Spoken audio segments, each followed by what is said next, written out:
that y'all have done is a waste of time. Isn't it all that we think of him the opposite of how he was? Now, I'm saying it to say this. Because we think of him the opposite of how he was, we carry ourselves the opposite of how he wants us to carry ourselves.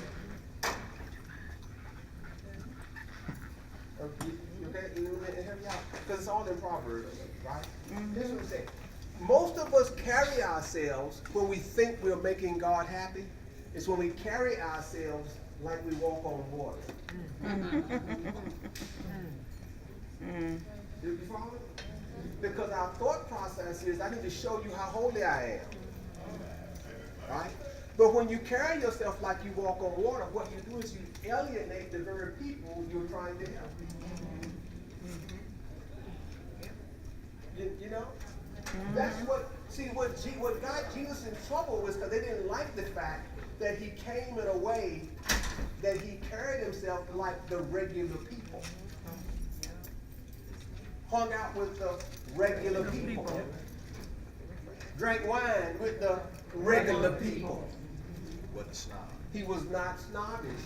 And even though he was perfect, when he came across a woman that was not perfect, he did not condemn her.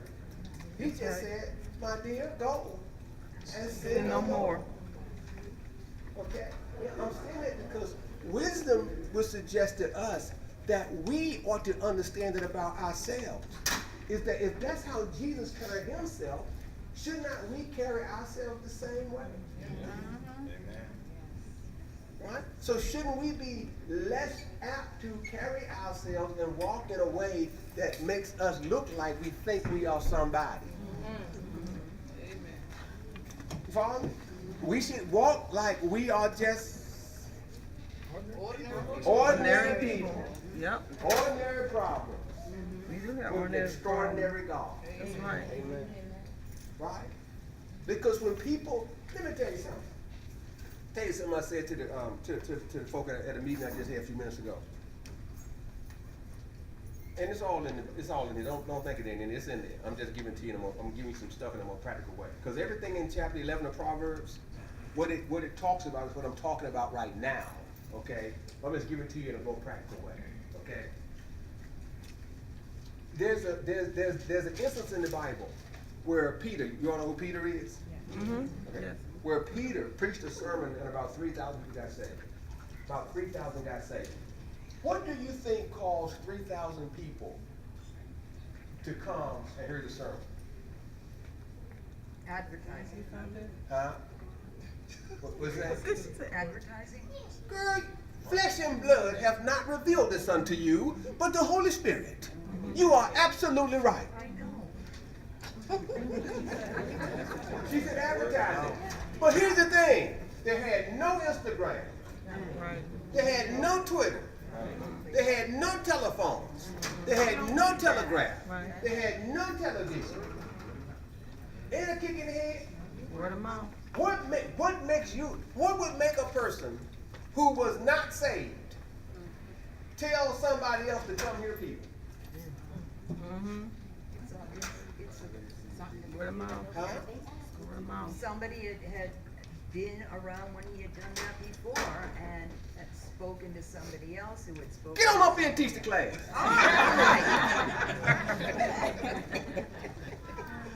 Because when someone comes to you where you are, it changes things.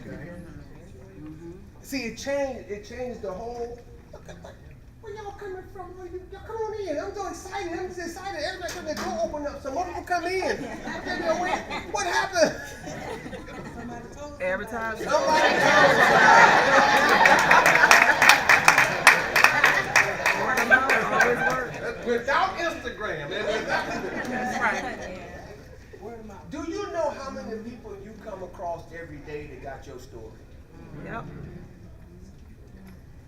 You know how many people you come across every day that are hurting, just like you have been hurting? Mm-hmm.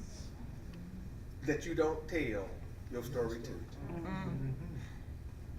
See, here's what I'm saying.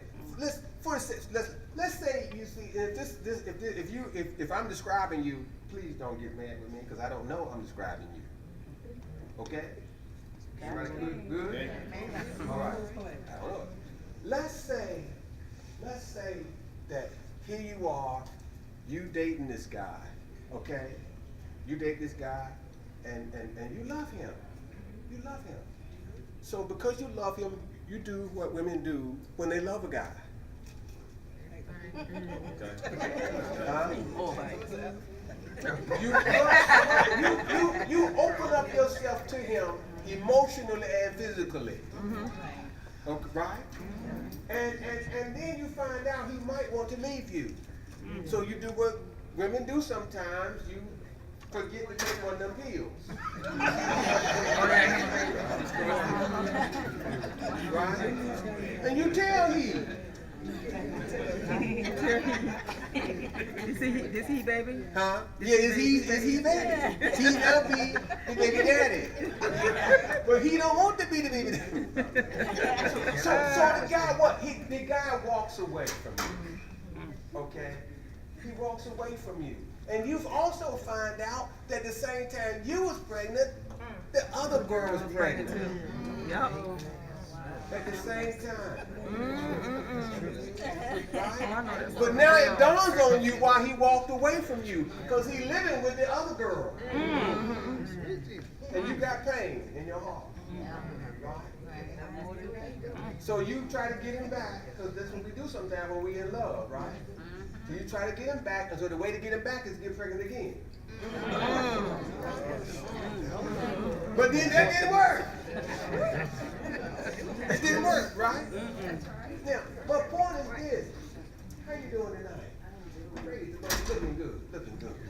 And so that if that don't work, then my point to you is this. Don't you know that you're not the only one that made that decision that's caused your pain? But we are afraid to share with people. I understand. This is what we do when we get a little older. See, that happened to you when you was in your 20s, but now you're in your 50s. And you see that same girl who did the same thing you did, and you don't say to her, hey, baby, you know what? I know exactly what you're going through. You know what we say? Girl, you must have lost your mind. You know he won't no good. I don't know why you did it. Y'all just as stupid as y'all can be. See, in my day, we wouldn't have did that. Because now you what? You fixed something. So now you acting like what? You didn't do anything. But what if we could approach that person with compassion and say, girl, let me tell you something. Don't you ever let a man cause you to think less of yourself. That's right. Yeah, he may have put the okie doke on you, but that don't mean you a bad person. That just means that somewhere along the line your heart got the best of you. But you know what? You can come out of this thing. I know you can come out of it because I came out of it. And let me tell you how I came out. Right? Yeah, personal story will make a difference in that person's life. Okay? Now, this is what Proverbs 11 talks about. It talks about living a life such that other folk will benefit from your life. That's all it talks about. That's what it's saying right there. Okay? And let's just walk it a little bit right quick, okay? And the reason why I put it to you in that fashion is because of this. You gotta be deacons. Hey, deacons. Please go tell them deacons. They act like deacons. Tell them that we've been there. So we understand. Easier for us. But the reason why I put it to you in that way is because of this. Let me tell you something. You're right about the advertisements. If we, so that wasn't a deacon. Yeah. That wasn't no more usher. That was deacon. Oh, the deacon making all that noise? Okay. I knew the usher wasn't. I knew it wasn't a number one usher. I'm surprised they didn't quiet down when they saw him come through. So why people still coming in? What we gonna do, y'all? What we gonna do? Pass the word. People still coming in. Amen. Look at the Lord. Thank you for coming in. It went online today. Look what happened. I don't know what y'all did, but do it again next week. But see, what if everybody did that? What if everybody did that? What if everybody acted like chapter 11 and did that? Can you imagine what would happen, how churches would be transformed? You know what I'm saying? They would be transformed. I mean, it would be a whole new ball game. You know, I was talking with my father-in-law. My father-in-law said to me, he's so sick and tired of people coming to church and not respecting the church. You know, that's what he said to me. Now, here's what I thought to myself. That's not chapter 11 of Proverbs. It's not. I knew what he meant. I understood what he meant. I'm giving you some background, because when we go through 11, I want you to catch it, all right? I understood everything he meant. He was saying things like this, you know, that the men don't take their hats off in the sanctuary anymore. You know, that women dress a certain way when they used to dress, you know, all down to the, you know, ankles and everything with the skirts and all that kind of stuff. You know, I get what he was saying, but then, and I didn't correct him because he's my father-in-law. He's my elder, so I respect that. He got his opinion, but here's the thing: if a person comes here dressed in any kind of way, right? I don't care how they're dressed. If I chastise them, why would they come back? That's the message that was being shared while they were here. Right. If you came because you were feeling bad on the outside. Right. Then I make you feel bad when you come on the inside. Why would you come back? Right? Somebody told you, come. As you are. And then you came and the folk talked about you. Right? And so I'm just saying that if we share our stories more, each one of you is a Bible. If we share our stories more and in a practical way so that people can connect, you will have a so great an impact on their lives that you won't even know. It'll just be a phenomenal impact you have on people's lives when you do it that way. You'd be amazed. Because all the Bible is personal stories about how people impacted people's lives, being led by God. Okay? And that's what chapter 11 is all about. So now let's look at chapter 11, and then you'll see where I'm coming from, okay? All right. And most of it we're going to go verse by verse, but then some of it we'll group them together. The reason I'm going to do it verse by verse is because the way he did that, he just pulled sayings together and put them, and that's in this chapter. It's just a bunch of individual sayings, okay? All right. A false balance is abomination to the Lord, but a just weight is his delight. Okay? Now all that's saying is simple. That you know what? The Lord does not like people who try to take advantage of people. That you should always deal with people with fairness and equity. Okay? But there's nothing wrong with getting your just due, but it should always be a fair and equitable way you deal with folk, whether privately or publicly. Okay? When pride cometh, then cometh shame, but with the lowly is wisdom. Okay? Simple. Those who think more of themselves than what they are end up being shamed because people will see you for what you really are down the road. Right? In other words, if you walk around like your stuff does not stink, then after a while we're going to pass by the bathroom and we're going to smell it. We're going to realize what? You just like the rest of us. All right? Because the bottom line in life is this. There is no such thing as you are more intelligent than I am or you are smarter than I am. You just process stuff differently than I process it. That's just, I mean, I know we say things like I'm smarter than you, but see, when you do that, you mess yourself up. Because let me tell you something, the smartest of us can get fooled by someone who we think ain't smart. That's right. Okay? Right? And let me tell you something, and players, young player in training, let me tell you something right now. Young player in training. You're in training, I'm telling you right now. This is what a wise woman told me. Okay, she's very wise. One day, me and her son and I were talking about this other young girl. Okay? Because we had made up our mind, you know what? We don't want her. Okay? We don't want her. So we talking junk, you know. Who else can have with us? She said, let me tell y'all something. She said, any woman, given the right circumstances, can have you doing whatever she wants you to do. He said, any woman. I said, no. She said, yeah. I said, no. She said, yeah. I said, not an old, ugly woman. She said, any woman, given the right circumstances, can have you doing anything she wants you to do.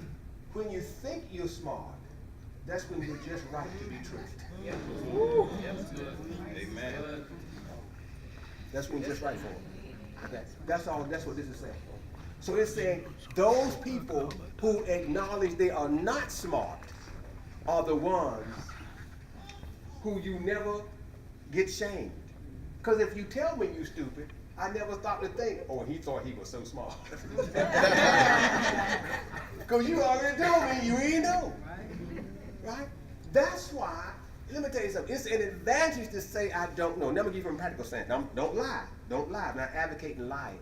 I'm going to tell you from a practical standpoint why you should never be ashamed to say I don't know. And I'm going to tell you, I talk to people all the time that before you send us out, they say, oh, I already knew that. What's happening for then? You already knew. Here's the deal. For example, the best position ever to be in is when people think you are stupid. Stop trying to prove to people you are smart. When people think you are stupid, they'll tell you everything you want to know. But they'll try to enlighten you. Right? You going to buy a car and just act just like you're as dumb as you can be. And see, that's how you catch folk in lies. When they think you don't know, then they start lying to you because they think you don't know. Now you know who they are. But don't lie to them now and just say you're stupid. But I mean, don't try to be all smart. Right? I mean, that's the way it goes. That's what I do it all the time.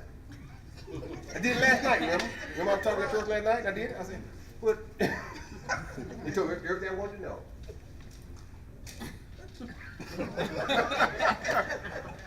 That's what they do. And Mike don't try to do it all the time, don't they? And they know I do it, and they still let me do it. Because the person said, you already know. And you said, no, I don't. Tell me. Give me the details. Tell me. Let me start from the beginning. You remember. Right. All right. So, he said what? Because what? But with the lowly is what? Wisdom. Don't say sit down. Okay. The integrity of the upright shall guide them, but the perverseness of transgressors shall destroy them. Right? Yeah, absolutely. Amen. They said amen? Amen. It's straightforward, right? It's straightforward. In that, listen, you don't have to lie. You don't have to be dishonest. You can get by. Well, we think we have to lie, and we don't. I used to teach negotiation at Tower Community College. I taught negotiation, cost and price analysis, Tower Community College. And when I'm teaching them to negotiate, oftentimes what they will say to me is things like this: "But you don't understand, sir." Because we talk about negotiating huge contracts, not this kind of cost and price analysis. That's how we kind of stuff when you negotiate $1 million contract. People always have to negotiate. I say, I know they do, but you don't have to. See, you don't have to. You can because see, let me tell you something. When you're negotiating with somebody and you are fair and reasonable, you get more from them. Even when they're trying to beat you. But if they see you are fair and reasonable, you'll get more from them. Because you know what? The Bible says it, like the old folks say. God said it. I believe it. That's it. No, but it's true in business too. I mean, it's just true. But the perverse of transgressors shall destroy them, because once people find out that you are a liar, this is a done deal.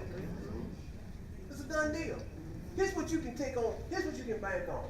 If you lie, I don't believe you from that point on unless I can prove it before you say it. Right? Wow. Your tongue now has to be notarized by at least 3 people.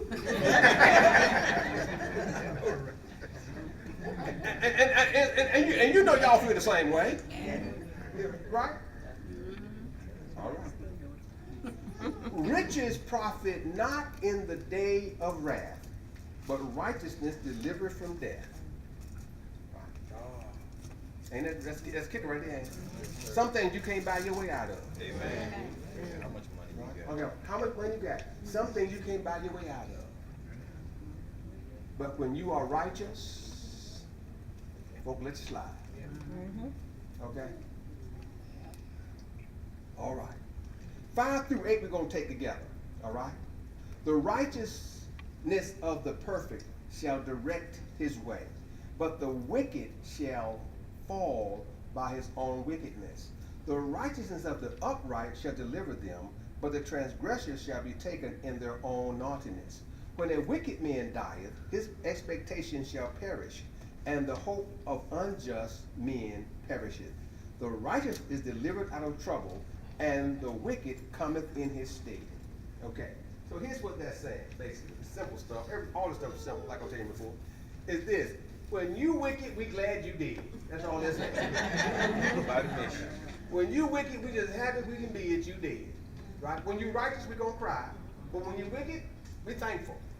Right? We just think we can be. We laughing. We outside, you dead, and as soon as the sermon over with, and we had to wait, not to wait, but you know, the repast, we having fun, and we talking and laughing and joking again, and we high-fiving and all that kind of stuff and everything, and it's over. I don't care how close you were to us. When you wicked, that's dead. Now, it also is saying this, so when the wicked do die, guess what happens? What they stored up end up with righteous folks. You know? Yeah.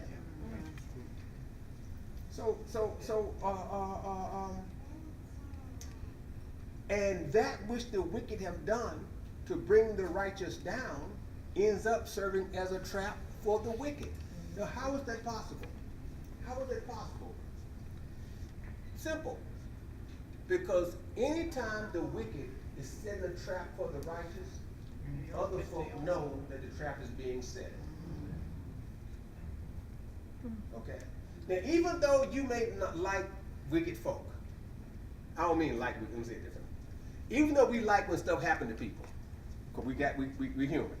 That's why we watch stuff like cheaters on TV. Why? Because we like when they get caught. Right? That's why we watch the program where you end up breaking your arm, or you jump on the skateboard and do something stupid. Because we like it. But here's the thing. Even though that's why we like news and gossip, all that kind of stuff, but we like that kind of. But here's the deal. When you know somebody is wicked and setting somebody up, right? Even if they succeed in their wickedness, all right, you treat them differently from now on. You deal with them differently from now on. That's right. Right?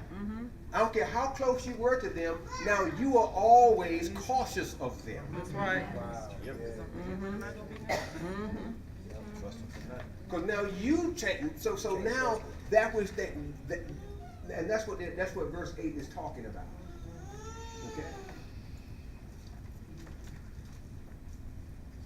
That when God when God deliver those out, the wicked end up getting the stuff on them. All right. I guess probably the best practical example I can give you is the children of Israel when they were coming out of Egypt. Right. The children of Israel were righteous. They go through the Red Sea, and they get out. And who goes in the Red Sea? Pharaoh's army. And they die. The whole you did for somebody else. Yes. One ain't falling. Same thing. Right? Absolutely. Right? Okay. 9. A hypocrite with his mouth destroyeth his neighbor, but through knowledge shall the just be delivered. All right? A hypocrite with his mouth destroyeth his neighbor, but through knowledge shall the just be delivered. Now, this to me is for people who have found themselves hurt by lies. Amen. Because this says something to you. Stop worrying about it. Stop being upset because somebody's tongue that was deceitful towards you caused you difficulty. Because it's saying what the truth is going to come out. And when the truth do come out, the person that lied is going to be the one that's going to be in more trouble than they thought you were in. Amen. Because after a while, it's going to come out. You Well, know? sometimes though, they never get caught. Yeah, they do. They get caught. I mean, at the end of At the end of of life. when the movie getting ready to go off, yeah, at the end. They always get caught before the movie go off. Yeah. It might just be 5 minutes left of the movie, but they get caught. Right? Right. No, see, think about this. Think about it for a second. Okay, here's the deal. Okay, I'm glossing over. I probably should. That's why you said it that way. So let me go back and detail it for you. Okay? Here's what it says. An hypocrite with his mouth destroyeth his neighbor. His neighbor. Not somebody, but somebody close. So we're not talking about folk that's distant from you. We're talking about people that are close to you. Why is he called a hypocrite? Because he's close to you. It's saying because if you were close to me, you would lie on me.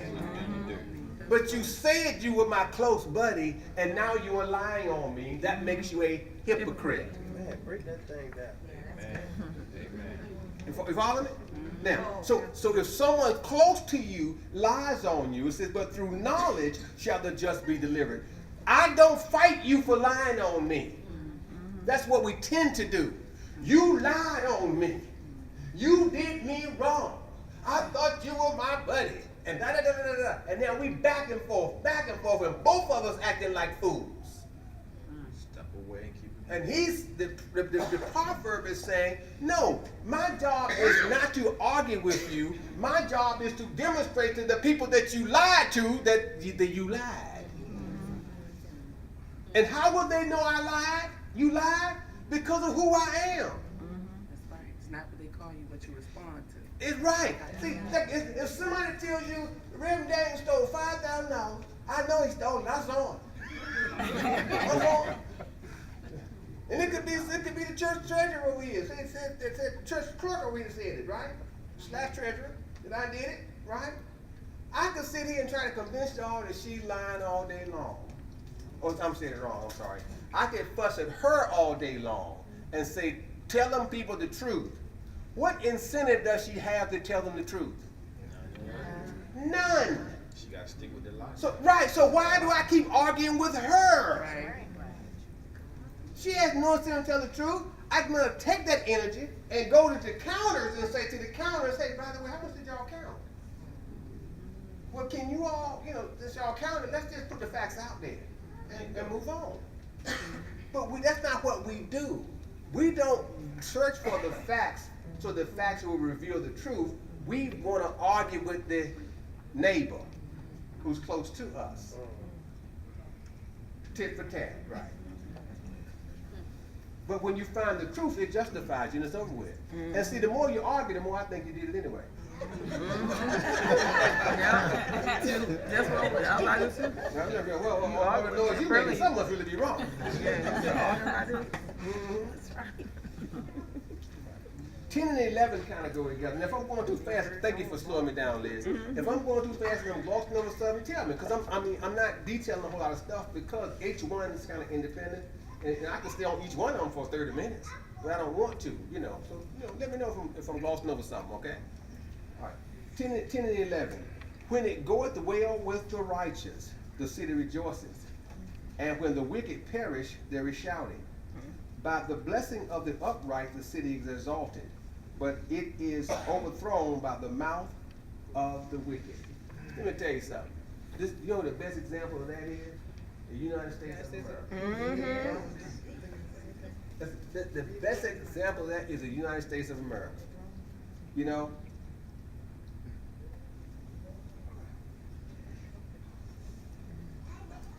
When you have, right now, for example, how many of you all, any of you all got 401ks?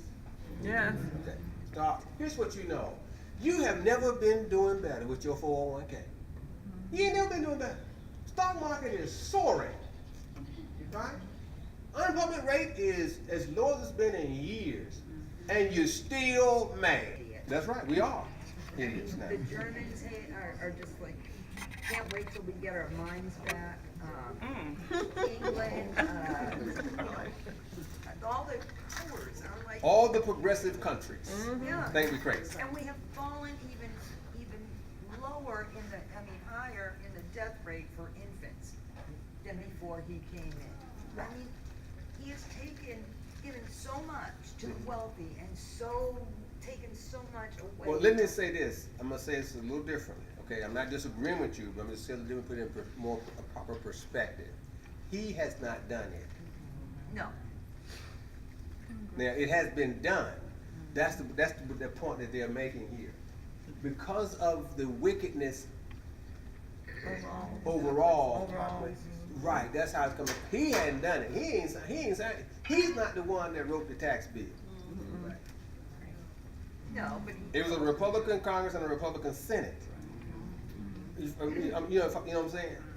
He's not the one that said, that it's right? huh? He endorses it though, right? Right, he endorsed it, but if it was a Republican Congress, if it was a Democratic Congress and a Democratic Senate, he wouldn't be doing anything. The reason why he's in office is because the Republican Senate refuses to do anything, and so the Democratic Congress knows that if we impeach him, it won't mean anything because the Congress does the impeachment, but the Senate is the one that finds you guilty or not. that's gonna change. And if the Senate says you ain't guilty, it was a waste of time. Right? And McConnell has already said he ain't guilty. He ain't guilty. Yes, he is. McConnell said he ain't guilty. Sorry. So if McConnell said it, he ain't guilty. I am a jury of this. No, I mean, I'm serious. I get you. You are stating my point. Now, that's my point. Yeah. But what I'm saying, that's the reality of it, right? Is that just like, okay, let's say with OJ let's take OJ for example. Right? We know he did it. But what? He ain't guilty. Right. But what? They said he wasn't guilty. But we what? We know he did it. Anybody, come on now. Who just had to clear blue sky, jump up and kill them people? OJ did it. But what? He ain't guilty. That's what I'm saying. Mitch McConnell said what? He ain't guilty. It don't matter. And so that's why we're just not happy. And I'm getting to it on a national level, but the same thing applies at every level. It applies at local level. It applies at the church. It applies in your home. It applies in your home. You can be doing good but not happy. That's right. Bills paid, house nice, grass cut good, whole nine, and you still ain't happy. Because what? There's not righteousness at the top.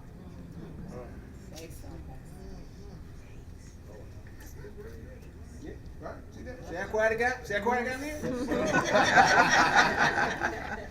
That personal then, see. That personal. Good thing though. God. 12. Okay? He that is void of wisdom despises his neighbor, but a man of understanding holdeth his peace. Ha! Can I say that? I said I was going to do that one fast, but I can't do it fast. Because Enoch need that right there. Okay? We need that right there. Listen. Here's the crux of that. I mean, I ain't gonna take that, but I'm gonna tell you that. Again, I mean, it's the same premise of the one I told you before. Look at what he says. Hold on one second.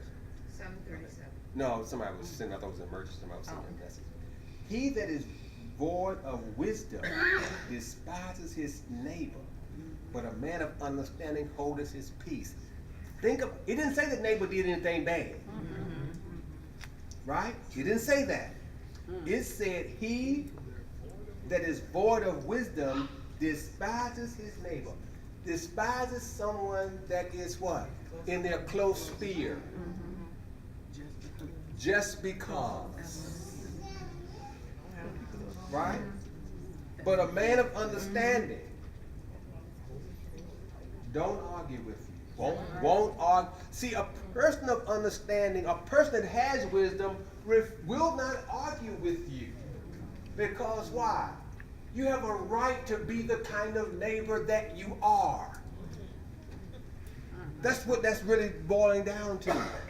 You got a right to be what you are. And it's not my place to try to get all upset because of who you are. That's right. That's so true. Amen. You follow me? Why? You not taking it around because of us? Oh, no, she has to go back. Oh, okay. Sorry. I'm trying to keep it not grown folks Oh, talk. yeah, she's got her earbuds and she But you think about how many people get upset with other people when they have no real right to get upset with them. Right. Amen. You know, but I'm mad with you. And think about how many people, when you think somebody's mad with you, you get mad with them. Because you think they don't like you. So your response is, they never like me anyway. So,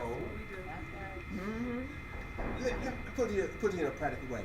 I cannot tell you how many people will misjudge me in that regard.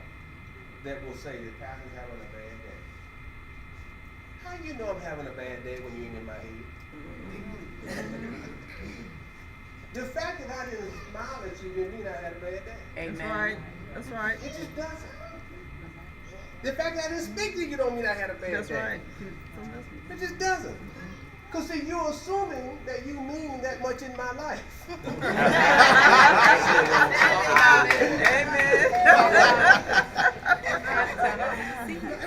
I don't see you. He only see you. I got 900 things on my mind. That's right. Another 900 on your plate. Yeah, and you just happen to not be one of them 900 things on my mind. That's right. I know that's right. Yeah, but focus. I'm just using an example, right? But people do it to other people all the time. They don't. They just never have like me. That's okay. They probably didn't. But see, I remember I'm saying, even if they did, people who have wisdom understand something. Let's say you don't like me. Let's say you are a little arrogant towards me. How would it benefit me to try to be arrogant back to you? Not at all. There's no benefit. None. See, people of understanding do this. Remember, notice he said people of understanding, right? Understanding. Break them down. Understanding. He didn't say wisdom. Why understanding? Because his point is your job, if you're going to be, do the right thing, is to see it not through your eyes, but understand it through their eyes. Right. Focus on not you, but through their eyes. When you understand the other person, it changes the whole dynamic. Well, see, you can be wise, but still not try to understand. Right? I mean, you're right. You have to be wise to do it. But the fact that he changed the terminology is an indication that he wants you to change the way you see it.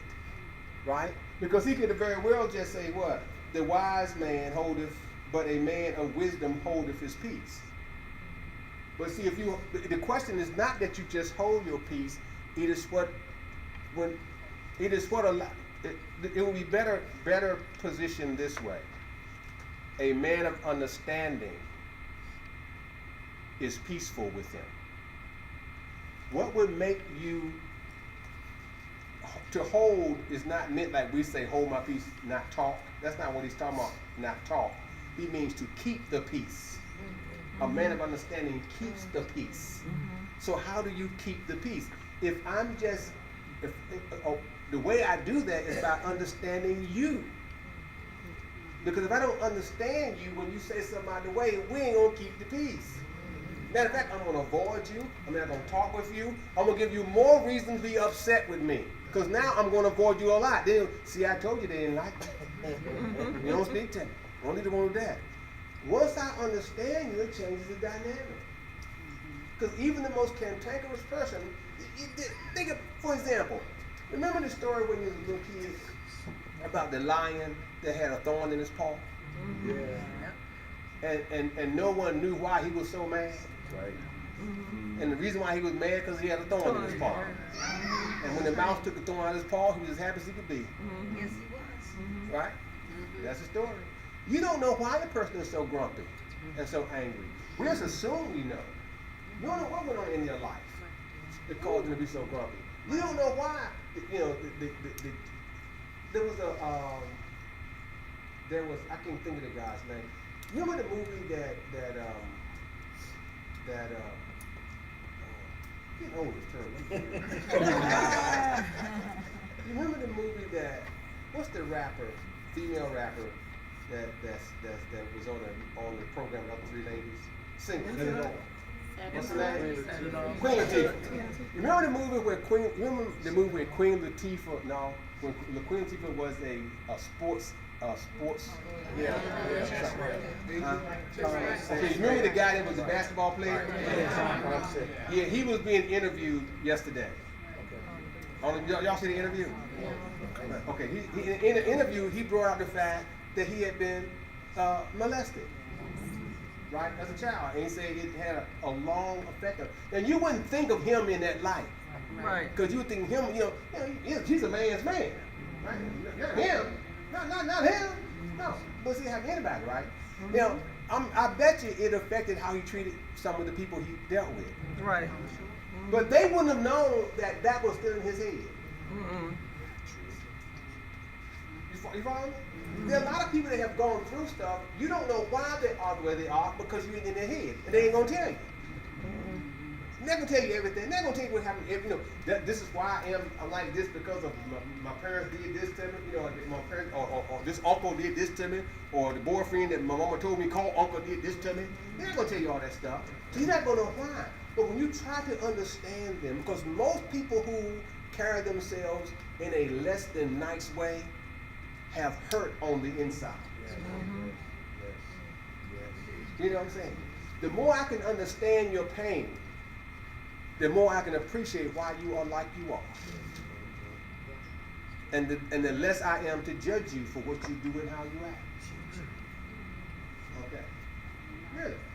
Yeah. Pastor, not everyone can do that. I mean, it's not that they're trying to be, high Sure. and mighty. Not everyone is comfortable enough to say or to see things from somebody else's perspective. Well, I would say it this way, not everyone wants to see it from other people's perspective. Because what we often do is say, well, I'm hurt, and why don't they see it from my perspective? But that's why I'm saying that he phrases the way he phrases it, saying it's wisdom, it's not about it's about using your wisdom where you are able to put yourself in the other person's shoes. So you can have what? Empathy. Empathy. So you understand that people are not just inherently mean. There's a reason. Can we get real for about 2-3 minutes? Yes. Church folk. Some of the meanest folk you ever come across. Yep, sure is. Amen. Right? Cuss you out before anybody cuss you out. Right? But they what? Church folk. So are they inherently mean? No. We know that because what? They're coming because they say, I love the Lord. They're coming because they say, I want to worship, I want to serve God, I want to do all this stuff. And then they'll be sitting on the front row, and then you'll come sit down there and say, you can't sit, that's my seat. My sister's going to be sitting there. You can't sit, my sister's going to be sitting there. Or here's what I want you to say. These are reserved for the dance team. Huh?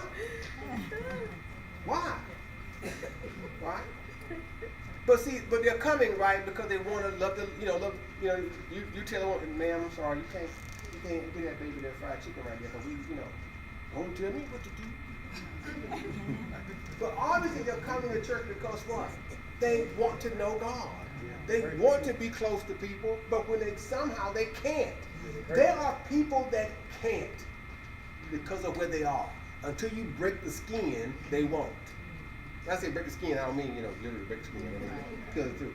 And so because of all that hurt on the inside, they attack first. But if you don't understand it about people, then what will happen is, as soon as somebody attacks first, you will attack back.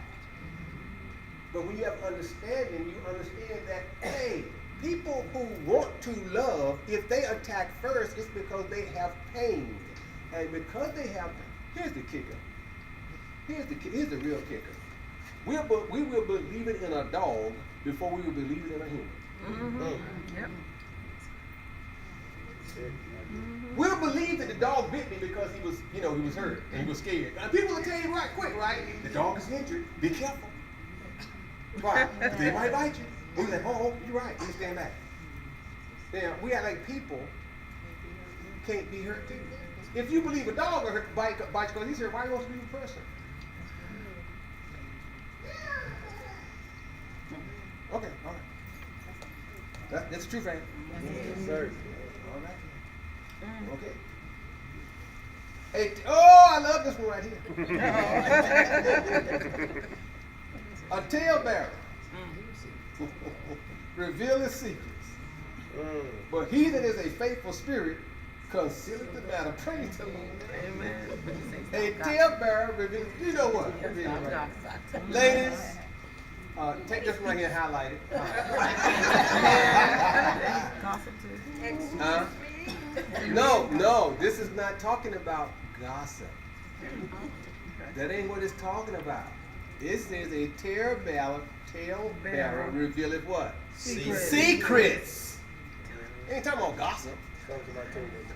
Right. They're talking about stuff that you know about, that you know is done what? Secretly. That you ain't got to ask about. Let me give you an example. We say what? But he that is of a faithful spirit Conceal the matter. concealeth the matter. Right. Right. Don't tell what's been told to you. This person is able to keep the secret. He that is faithful will keep it. Okay? Ladies, y'all gonna tell somebody. It is not a take to the grave. It is not a take to the grave. And I'm not saying you do it because of malice. I'm just saying what I'm saying. Let me give you a quick example of what I'm talking about. Huh? Y'all like to say to me and do it. Y'all think if y'all say it, it means they do it. It ain't true. How long you been a man? No, we're talking about secrets. Let me tell you why. Let me give you a quick example of what I'm talking about, okay? Let me give you a quick example. Let's say for the sake of argument, that I'm walking down the street, all right? Okay. And I'm walking down the street and I see this young lady right here, okay? And she going to the movies, but when she go to the movies, she with this man right here. I ain't opening my mouth. I ain't opening my mouth. Ain't none of my business. But I mean, See, they ain't none of our business. We going right. We go. No, we didn't. And then that's the end that we gone. We ain't told nobody else. We ain't telling nobody. Okay, let it been the opposite. It been him. Right? And he went to the movies with her and one of these other ladies. Oh my God. Not Sister Murphy. I know Sister Murphy, her sweet self. I know that he big that. Oh, girl, come on down here. And I want you to eyeball them so we can make sure. Isn't it right? Then one of y'all gonna take a picture on your phone. send it to her. And y'all gonna text it right to her and say, look. I ain't trying to be in your business. But then y'all put us in the end. If it was me, I want to know. I got put a disclaimer in there, right? All right. Let me tell you something. Now I'm not telling you that anybody should do anything wrong. What I'm telling you is that generally speaking, it's saying what? Mind your business. And when you learn something that's in secret, you know what? It's secret for a reason. Let it stay secret. Right? If somebody hiding something and you happen to find out by accident, it ain't your business to tell everybody else. I mean, if it's gonna really do true harm, okay. Harm somebody. But that ain't doing that. It'll reveal his own stuff. It'll all come in light. No, it doesn't. It'll come in Oh, light. yeah, it does. Because you're going to find out eventually. You never know. Let me tell you something. Sometimes Number we find out one. to the funeral. Number one. Right. I had that situation. Okay, well, can we talk about that in the Bible study so I can finish? I was just gonna say what the Bible says. The Bible doesn't say tell it thy neighbor.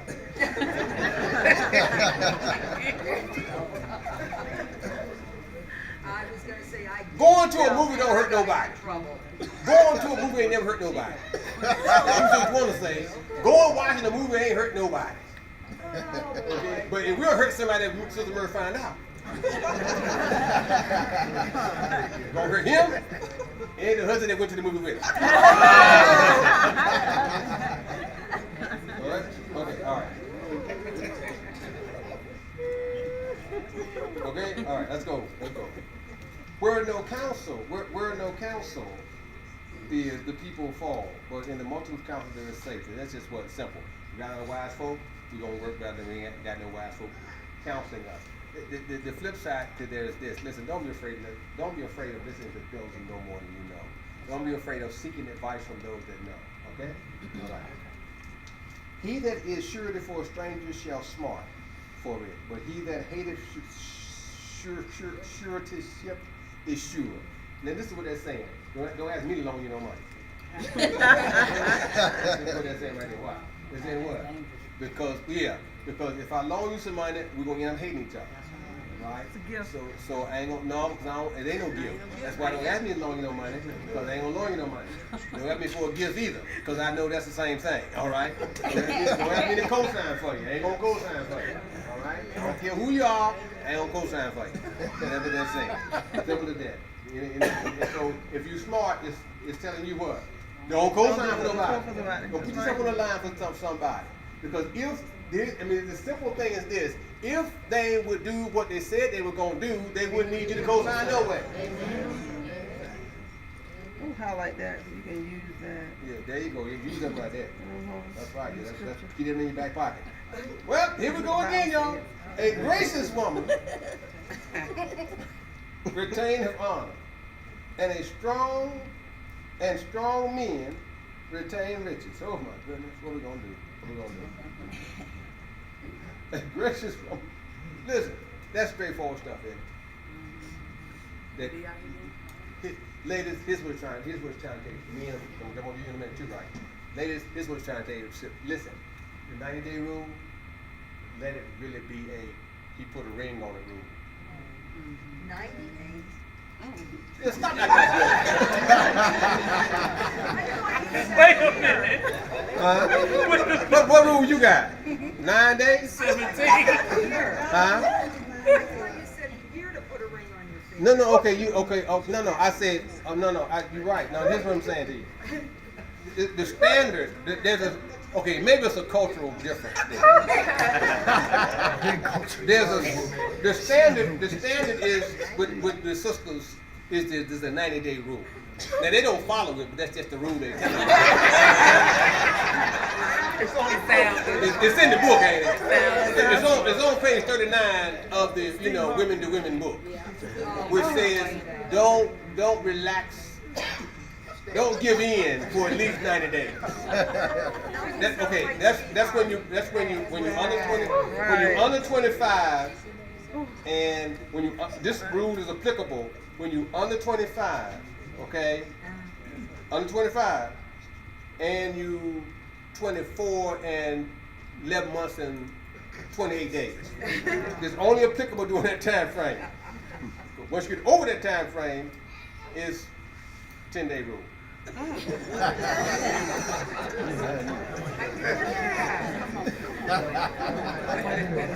I'm saying that's the way they apply it.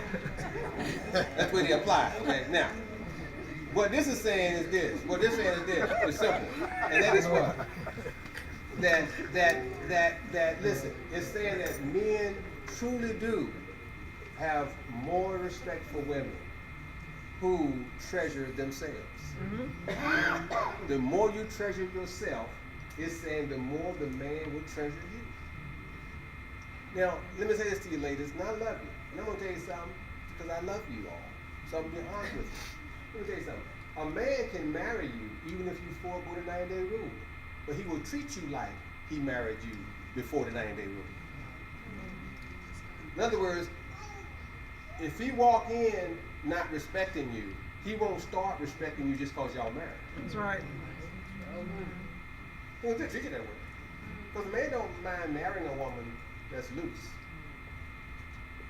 It just tells him something. I didn't say all men. I said it just tells him something. And that is what? I can still go to the club if I want to. I can still hang out. I can still come on 3 o'clock in the morning. You see, you saying that, that's why they keep right on doing it though. I'm just trying to tell you. It's okay, I like it ain't in the Bible if you want to. Now it's saying what? Strong men retain riches. Okay, I got 1 minute left, but I'm gonna last one. I gotta go more than 1 minute because this is important, man. It's saying, listen, man, make sure that you get the right gracious woman.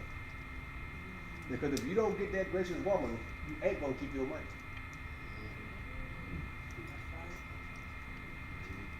All right? So you take your time. You find a woman that got at least a 90-day rule and stick to it. You try. You try hard. But if at the end of 90 days, she's still holding fast, you say what? That's my woman. That's the one. That's the one. That's the one, baby. I'm gonna marry you. Okay. Now, because that's the woman you know gonna stick with you through thick and thin. She ain't going nowhere. You get locked up, she be right there, right in your legs. Oh no.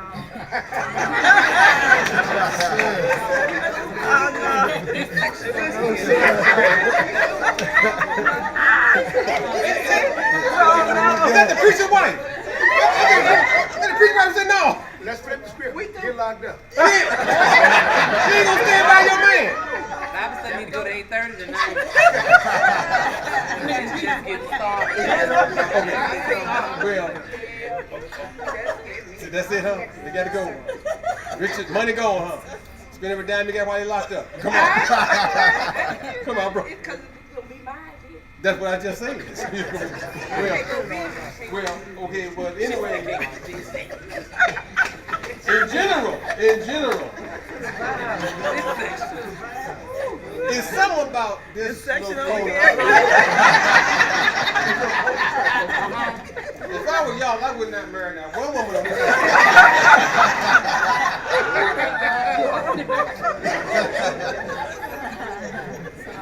Okay, listen. I've had fun. Okay, but we're gonna stop right there. Y'all. We'll start.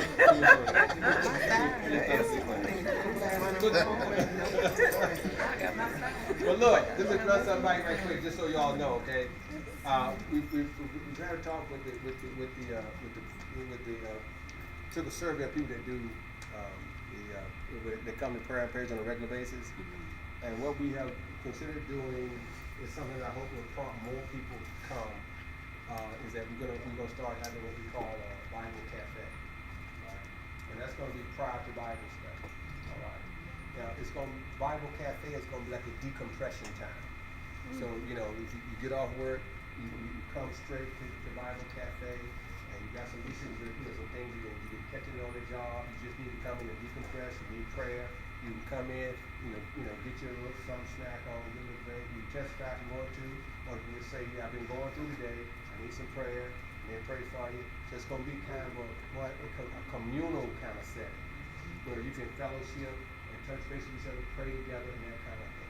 Okay? And that sound like that idea? That's gonna start at what time, Pastor? We're gonna do it at 6:30. So that's gonna run from 6:30 to 7, and then we're gonna just come on. I'm on down when we get it going, and we'll go from there, and then we'll come on down here, do our regular Bible study. Yeah, it's gonna be every Wednesday. When is it gonna start? I just